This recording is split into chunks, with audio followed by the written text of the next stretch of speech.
7 milliards. C'est le montant que l'État devrait débloquer pour aider la société Le Nickel. Une annonce massivement relayée dans les médias alors que la SLN indique de son côté n'avoir reçu aucune communication officielle. Quoi qu'il en soit, la SLN poursuit son plan de progrès d'urgence nécessaire à la mise en place d'une aide financière urgente. Dans le détail, le plan contient 6 mesures. La première est la réduction du besoin de trésorerie de l'entreprise. La société compte renégocier ses délais de paiement et réduire ses stocks de pièces et matières. Cette mesure doit permettre à la SLN d'économiser 4 milliards sur 2023. Deuxième mesure, la baisse des frais fixes. Arrêt des sondages d'exploration et de projet, réduction des travaux de maintenance, réduction des frais de déplacement ou encore renégociation avec les sous-traitants. L'industriel se fixe pour objectif une économie de 3 milliards sur l'année. Autre grande mesure de ce plan, décaler et annuler des investissements prévus pour 2023, de quoi lui permettre de dégager 2,5 milliards cette année. Quatrième mesure, la vente d'actifs et le décalage de démantèlement, montant économisé 500 millions. Enfin, les dernières mesures visent à réduire les coûts de la masse salariale et à revoir l'organisation dans l'entreprise. Pour ce faire, 41 emplois sont supprimés dans l'ensemble de la SLN. Une période de départ volontaire est également ouverte pour réduire les postes dans les centres miniers déficitaires et certains avantages ont été réduits temporairement. Au total, ce plan de progrès d'urgence doit permettre à la SLN de réaliser des économies de 10 milliards cette année, des mesures qui sont loin de faire l'unanimité. L'ensemble des partenaires sociaux ont indiqué être contre ce plan. Une matinée santé, alimentation et bien-être a eu lieu aujourd'hui à la bibliothèque Bernheim de Koné. Organisée en partenariat avec la mairie de Koné, la province Nord, l'agence sanitaire et sociale et le centre hospitalier spécialisé. Plusieurs ateliers étaient proposés, notamment sur le diabète. L'occasion pour les participants comme Mathis de s'informer. C'est quoi la dialyse? La dialyse, tu sais que dans ton corps, tu as le rein. Le rein, c'est derrière, c'est ce qui te sert à filtrer tout ce que tu consommes.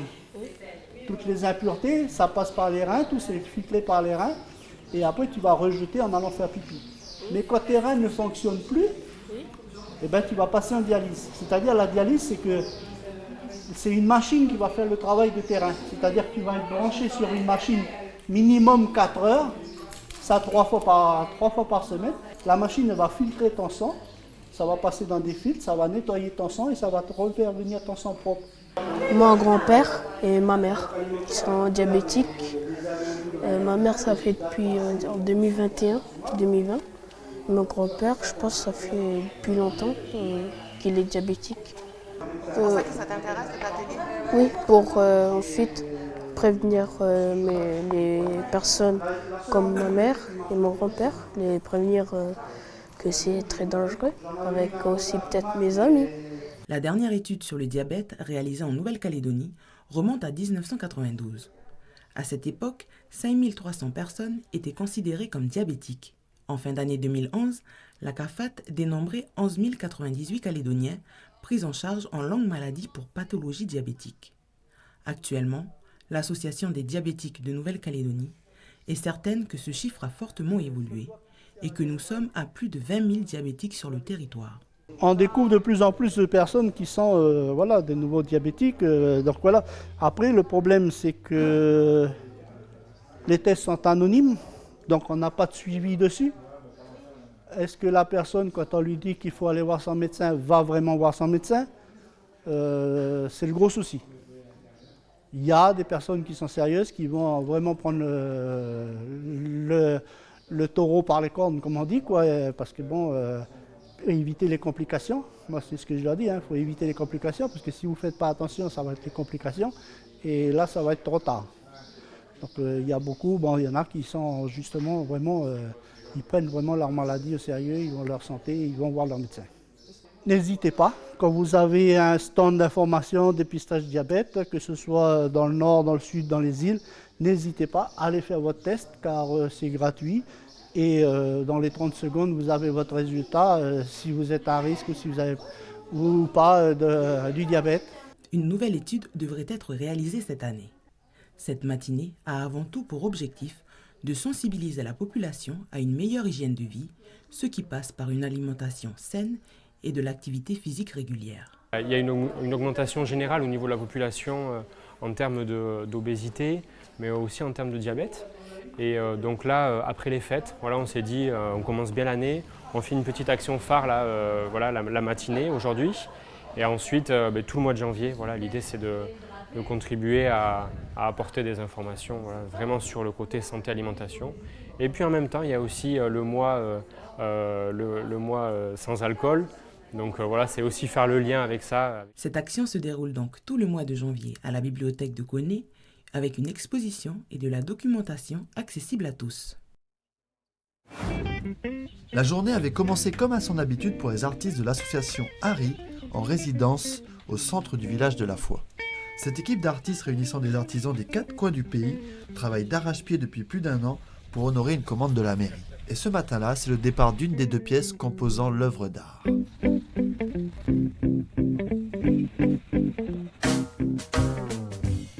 Là aujourd'hui on pose la pierre sur le rond-point et la semaine prochaine, ou voilà, dans 2 semaines, on pose le hoop à côté de la pierre. Ouais, on la tire là, justement c'est ça, en fait c'est ça qui va serrer tout le truc, tu vois. Non, il tire pas l'autre. Tchouki le sculpteur sur bois et Mathieu le tailleur de pierre sont pour l'occasion les figures de proue de ce projet d'envergure. Tu peux te mettre comme ça, tu gêneras pas trop la circulation. C'est que les gens qui arrivent de Nili ou les gens qui veulent faire le tour. Ouais. Car la pierre en question pèse environ 4 tonnes et l'opération s'avère délicate. Le transport ça fait toujours flipper parce qu'on ne sait pas comment ça va être dans le camion, la mettre dans le camion, la sortir du camion. La mettre dans le camion ça va, mais c'est la sortie du camion en général qui est un peu compliquée. Mais je pense qu'on va s'y reprendre 1 ou 2 fois et puis ça va le faire. Et au bout d'une demi-heure de manœuvre périlleuse, notre pierre prend enfin le chemin du rond-point.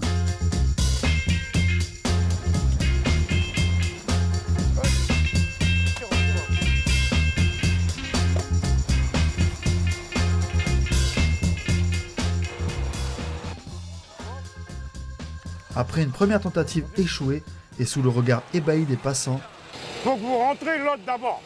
notre équipe d'artistes arrive enfin à poser la pierre sur son socle.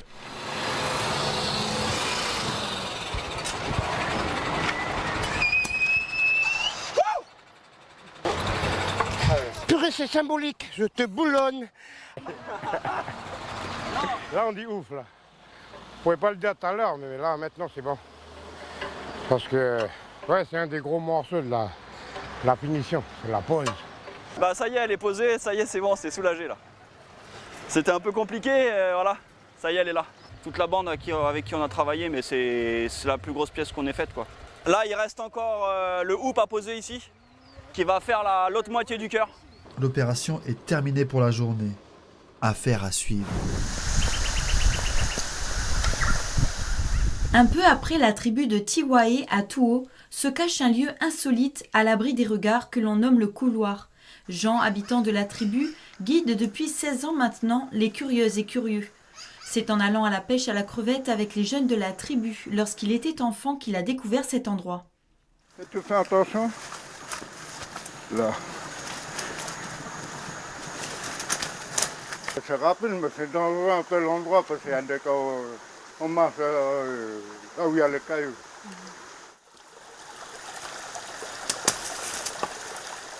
On arrive ici. Bon, moi, on grimpe un peu. On arrive là-haut, on fait 2 minutes de pause. Après, on descend, on arrive. Ben là, j'ai mis le câble. C'est pour la descente. C'est pour le tenir parce que ça glisse.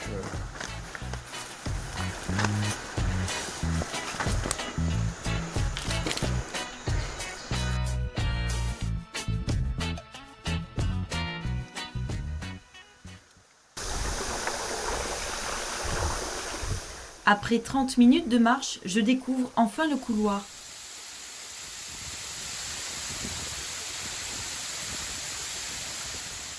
Un passage d'une trentaine de mètres de long sur à peu près 20 mètres de haut. Au pied de la cascade, un trou d'eau permet également aux gens de se baigner. Le nom, mais je ne sais pas comment je l'appelais, mais j'appelais le couloir. La plupart sont contents. Hein. Parce que deux fois on monte ici en novembre, deux fois on sort à 1h, 2h. Tu viens combien de fois par semaine ici? Ben, ça dépend des semaines. Hein.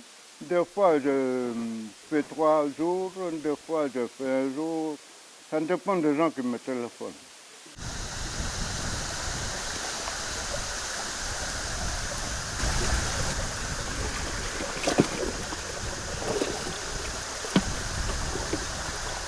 Je fais rouler l'eau là parce que...